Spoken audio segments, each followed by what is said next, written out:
Hey YouTube, again, these are my opinions. So, day 6 of the Derek Chauvin trial. This was a lot of Derek Chauvin's superiors, and one of the first things that I noticed was they didn't refer to him as Officer Chauvin, they referred to him as Mr. Chauvin. I don't even recall if they used his first name that often.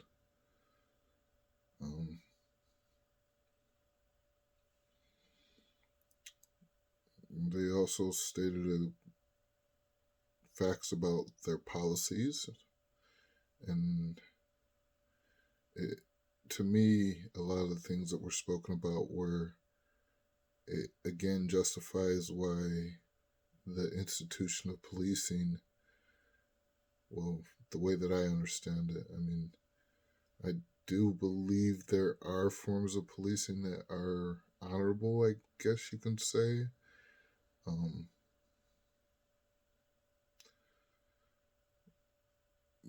That I'm willing to debate that. So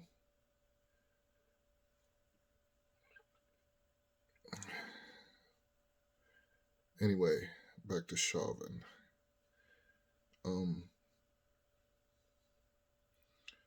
Chauvin, again in today's trial, what I saw was his disconnect from now not only the community and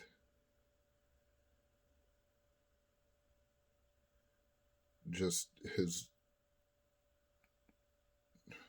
what he's supposed to represent, I guess. I don't know even how to speak about it, because when the chief and the lieutenants and really pick up on the different titles, what I picked up on was what they said they wanted to represent. And Derek Chauvin, according to those videos, that definitely, in my eyes, that's definitely not he doesn't represent me. And I'll tell you what, if he did represent me, there is no way I would tell anybody. I would deny that completely. Who in their right mind functioning, that's a very high level of mental instability, in my opinion.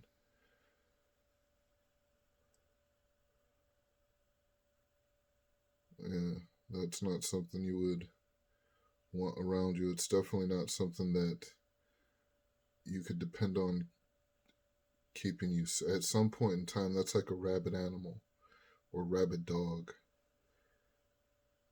That, when I've heard the definitions of how bad rabid dogs can get or rabid animals can get, that's what I see when I see those videos of Derek Chauvin.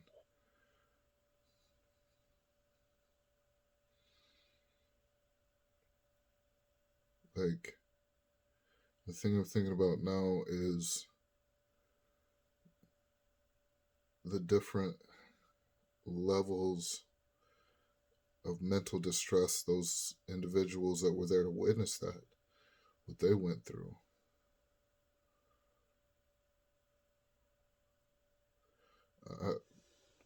And that's not very easy for me to do, because I've seen the world from a very different point of view. I've always been in a situation where, well, I was white enough, we'll say that. Or I was black enough. But they always knew I was white or black or white.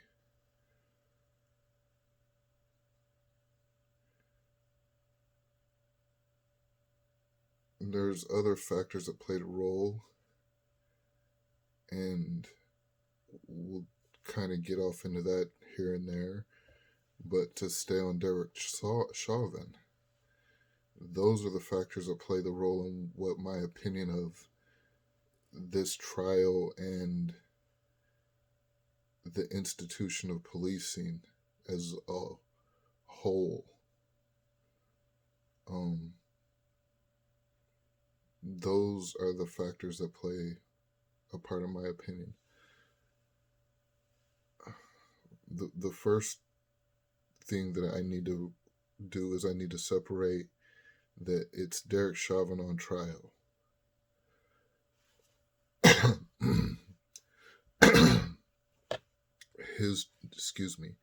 His trial is what opens the door for the institution of policing to be scrutinized. And people may say that, or have the opinion, and that it's fine to have this opinion, but it's not fair to scrutinize the institution of policing on the actions of one individual. My rebuttal is simply this. This isn't the actions of one individual. This is the extreme actions of one individual. This is kind of when, like, the icing on the cake, I guess. The different layers of policing of this level have been there for years and have been spoken about. And in this particular case,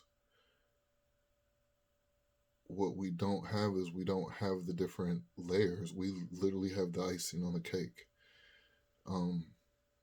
In that it shows the different levels of policing and what goes into it at each different level, and what it's there so you get a picture of what the mental fortitude of a police officer, patrolman, or any officer for that matter that's in the uniform or plain clothed is supposed to have. Now, in seeing this, when we take it back to Derek Chauvin, what you see is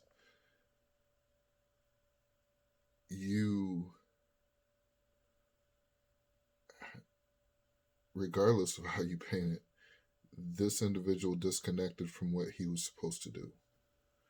And in that disconnection, again, a life was taken, and it wasn't his.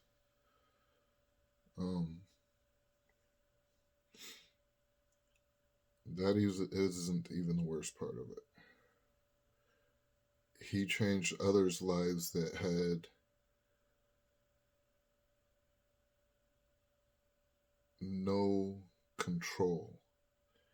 His lack of control, Derek Chauvin is guilty of many things. Derek Chauvin changed the life. Well, anybody that's watching this, he probably changed your thought in some way. So that's the first level that we can say has been affected. But think about all those people that will be affected by what happened because of what Derek Chauvin and his inability to connect to empathy, to connect to another life, to connect to those around him that, well, they needed him to connect to that. And he had the incapacity to do that.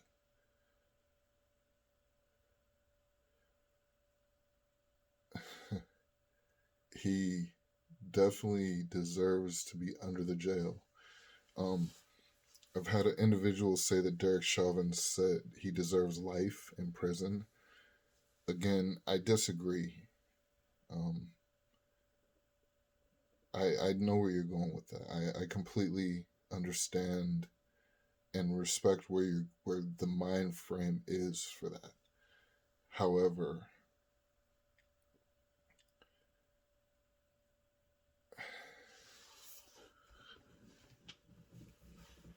consecutive time for multiple judgments, what that means is he gets found guilty of 3 different crimes, and before he can get paroled for any of those times, he has to serve out his time for the other crimes first. In the case, second degree murder, 40 years. And this case of third degree murder, 25 years. Second degree manslaughter, 15 years. If he gets found guilty of all three of these, and then the judge chooses the order in which to run these consecutively, he will serve more time than he would for a life sentence before he could be eligible for parole. The reason I don't think a life sentence is I believe there's fact. I don't know the total, all the laws and rights behind that. I just believe that the way that setup would make him do the maximum amount of time where the worst possible outcomes for him could take place. There's other factors that play a part in that.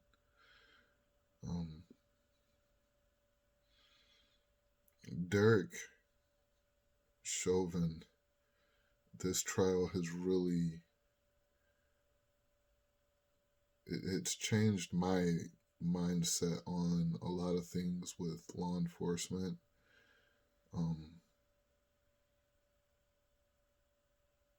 With a lot of different institutions.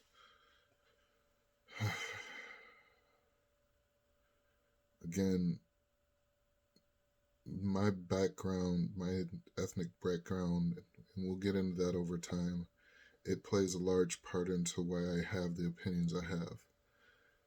There's a lot of things that play a part in that. Some of the things that you'll hear, like my opinions, I don't recommend do.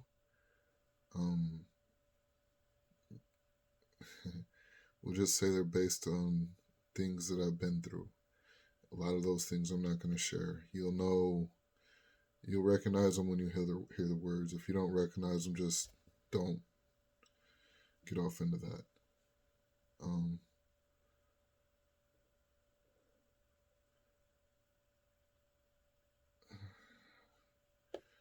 Again, Derek Chauvin, he killed a black man, but more importantly, that he took a human being from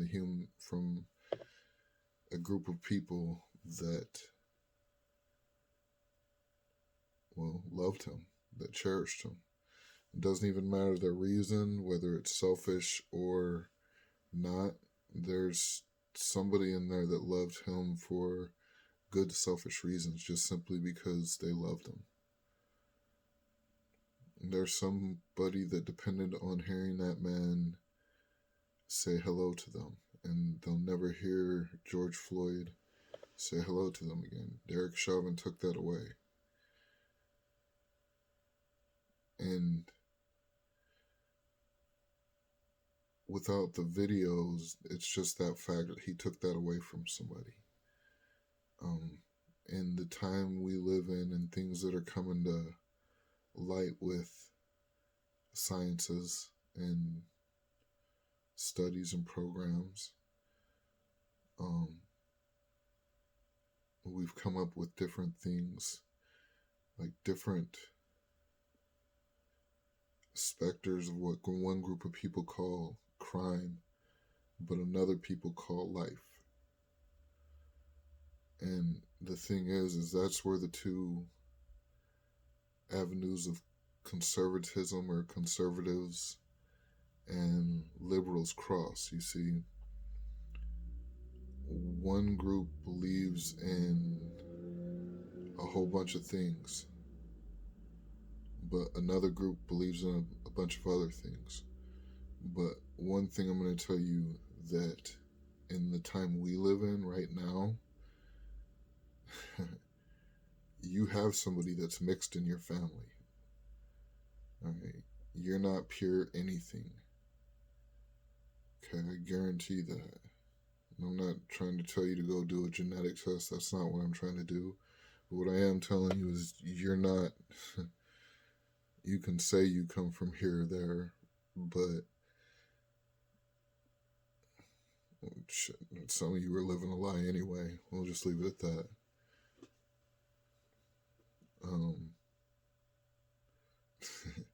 Actually, no, I do want to say $5. You know what that means. Then there's this Derek Chauvin case has really opened up a lot of different doors, and I'm really curious which one I'm going to go down first. For anyone that watches this, I want to say thank you.